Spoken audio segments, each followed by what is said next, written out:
করেছি, রাসূল জীবনে বলেন না লিমা ফাও, এই কাজটা কেন করলা, কেন এই কাজটা করো না, জীবনে রাসূল বলেন নাই। বলেন সব কাজ কি মন মতো হয়েছে? হয় নাই। তারপরে রাসূল কিছু, কেমন মানুষ ছিলেন, কেমন নেতা। হযরত আমার দিকে বলে দুনিয়ার মানুষরে, আল্লাহর নবীকে একদিন দেখলাম, আল্লাহর নবী পাথর উঠেছে, পাথর উঠেছে, আমি পিছনে গেলাম, আমি সবাই পাথরগুলো উঠেতেছেন। রাসূল সাল্লাল্লাহু আলাইহি ওয়াসাল্লাম বলে আনাসকে আমার খোদার যন্ত্রণার কারণে ঘরের মধ্যে 3 দিন যাবত চুলা চলে না, এই জন্য পিঠের মধ্যে ঠান্ডা করে প্রচন্ড ক্ষুধা জ্বালা সহ্য হয় না, এই জন্য ছোট ছোট নুড়ি পাথরগুলো, ঠান্ডা পাথরগুলো যখন পেটে লাগাই ধরে রাখি তখন ভালো লাগে। হযরত আমার সঙ্গে সঙ্গে সুন্নাত আদায় করার জন্য পাথর তোলা আরম্ভ করলেন। আল্লাহু আকবার বলে পাথরগুলো উঠাইয়া পেটের লগে বাঁধলেন। আনাস কাঁদতে কাঁদতে বাড়িতে চলে গেছে।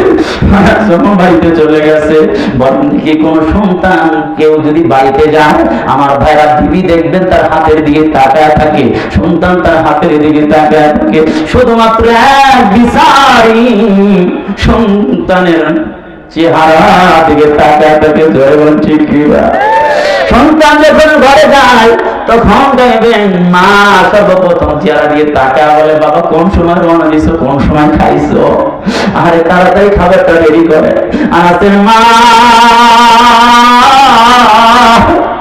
আরে রাসূল আনাসের চেহারা দেখা আনাসের মা আফসোস করতেছে, বলতেছে আনাস রে কেন তোমার চেহারাটা তো মলিন দেখা যায়, তোমার চেহারাটা তো কোনো মলিন। আনাস ঘরের মধ্যে ঢুকে গেল, আনাস ঘরের মধ্যে ঢুকে গিয়ে শুয়ে পড়ছে, আর পাঞ্জাবিটা যখন উঠা ফেলছে আনাসের মা আনাসের পেটের অবস্থা দেখে 2 চোখের পানি জড় জড় করে ছেড়ে দিয়েছে। ও বন্ধু, নবীর জীবনে শুই না যারা আবেগে চোখের পানি ধরে রাখতে পারো না, যারা দিলটাকে নরম করে দিলে চোখের পানি ঝরাইবা, যারা নবীর মায়ার মহব্বত নিয়ে শুনবা আর নবীর মহব্বতের পাগল করা হয়ে যাইবা, কিয়ামতের ময়দানে তোমার রাইখা রাসূল কখনো জান্নাতে যাবে না।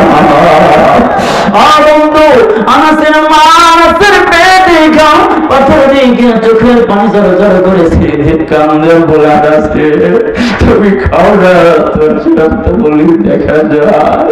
একটু কয়েকটা খেজুর সামনে দিয়ে পানি দিয়ে বলেন বাবা তুমি তাড়াতাড়ি খাও। আনাস ডেকে বলেন মা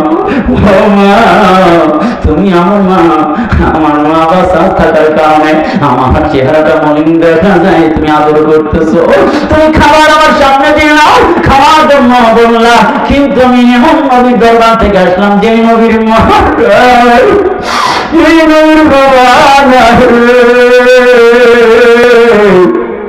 নবী যখন মাতৃভূতায় আসছে আমার নবী সিরিয়াস সবর করার জন্য ব্যবসা করার জন্য যখন আল্লাহ টান দিয়ে তুমি থেকে উঠে দিয়েছে, আমার নবী যায় সহপাঠীদের কাছে সাথে খেলার জন্য যায়, বিকাল হলে সন্ধ্যা হলে আমার নবীজির বন্ধুদেরকে বাবা মা কোলে তুলে নেয়। সন্ধ্যাবেলা নবীর সাথীদেরকে কোলে তুলে নেয়, বাবা বলে এই কোলে নিয়ে কাঁধে তুলে নেয়, চুমু খায়। নবী অবস্থা দেখেন নবী দিলের মধ্যে বড় কষ্ট, আমার বাবা কই গেছে, আমার বাবা তো জীবনে আমাকে কোলে নিল না, আমার চুমু দিল না, বাবা বলল না।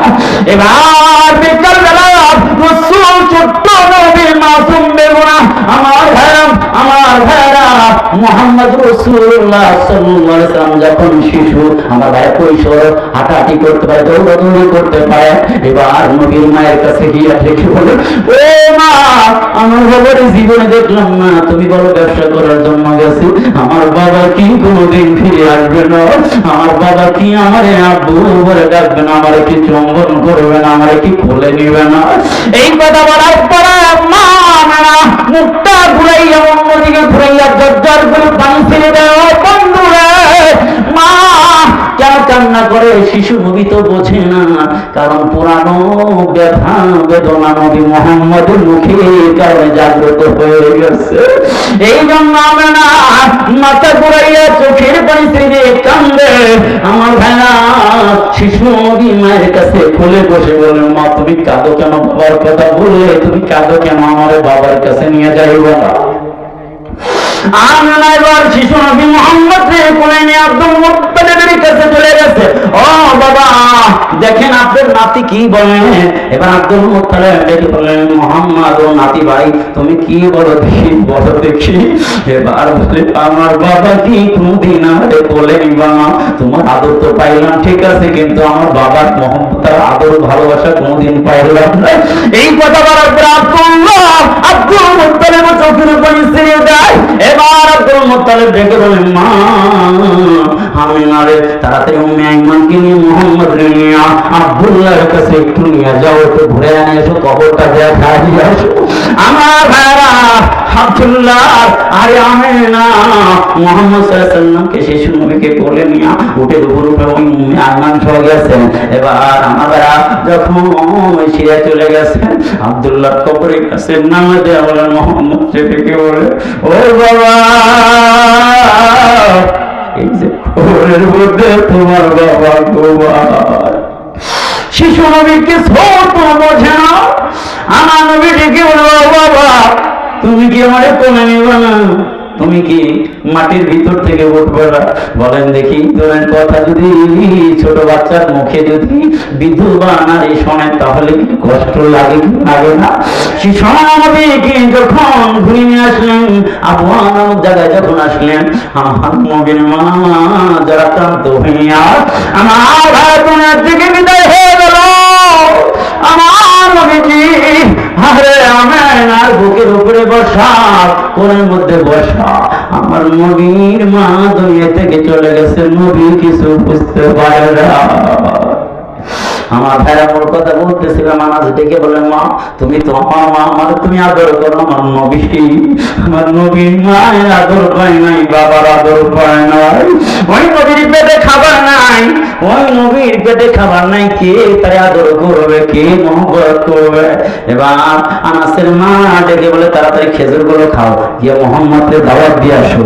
আর মনে মনে ভাবলো, আর মোহাম্মদকে তুমি জীবনে দেখিনি, আমি শুনেছি মোহাম্মদ সবচাইতে সুন্দর, আজকে দেখবো।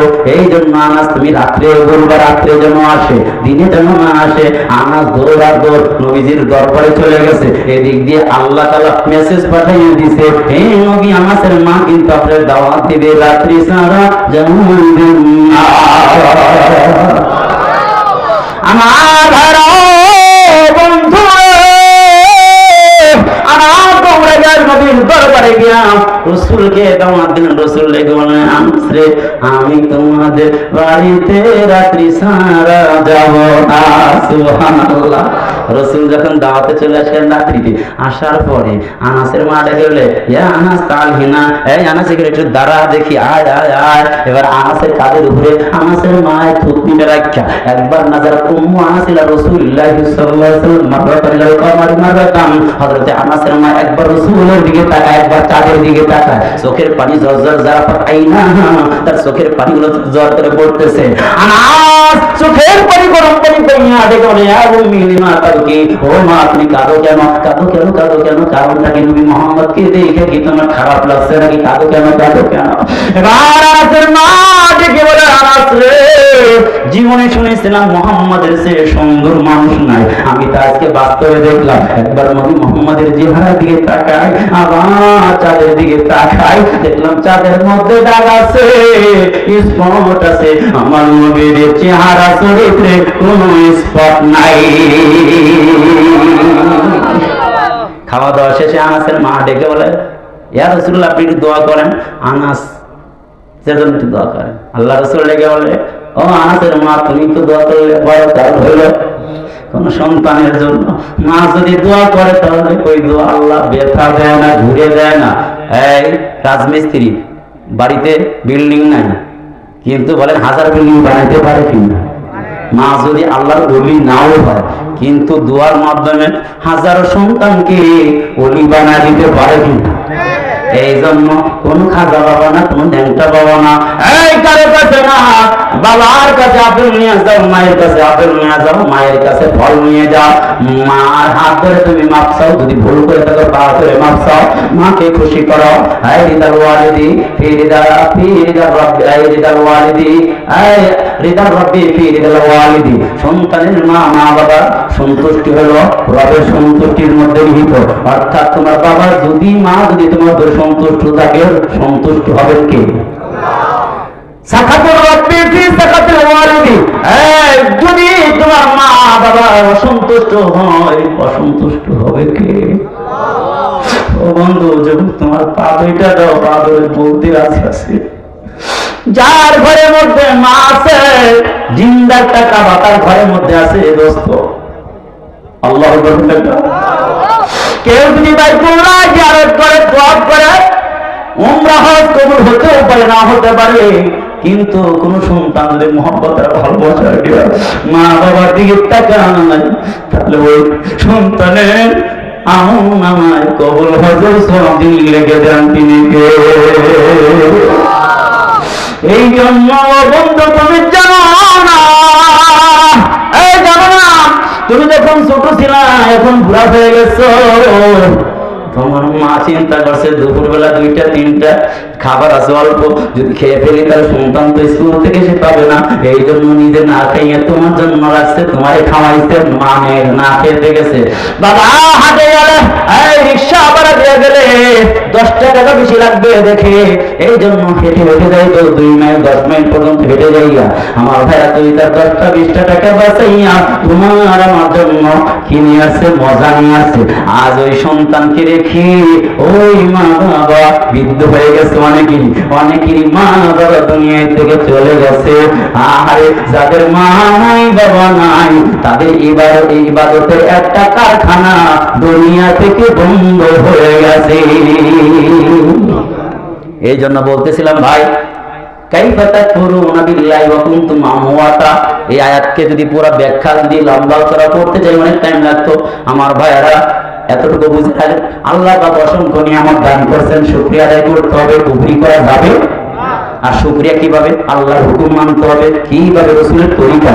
আর যদি মানো, আর যদি আল্লাহ রাসূলের পদ্ধতি গ্রহণ করো, সন্তুষ্ট হবে কে?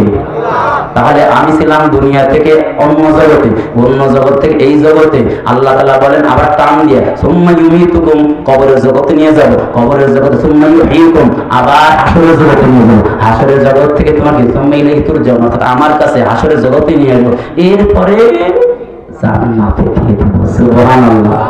আল্লাহ পাক আমাদেরকে বুঝার এবং আমল করার তৌফিক দান করেন, আমিন। যতটুকু বুঝলাম অতটুকুর উপরে যতগুলো সহি কথা হয়েছে, এই কথাগুলোর উপর আমল করার তৌফিক দান করেন, আমিন।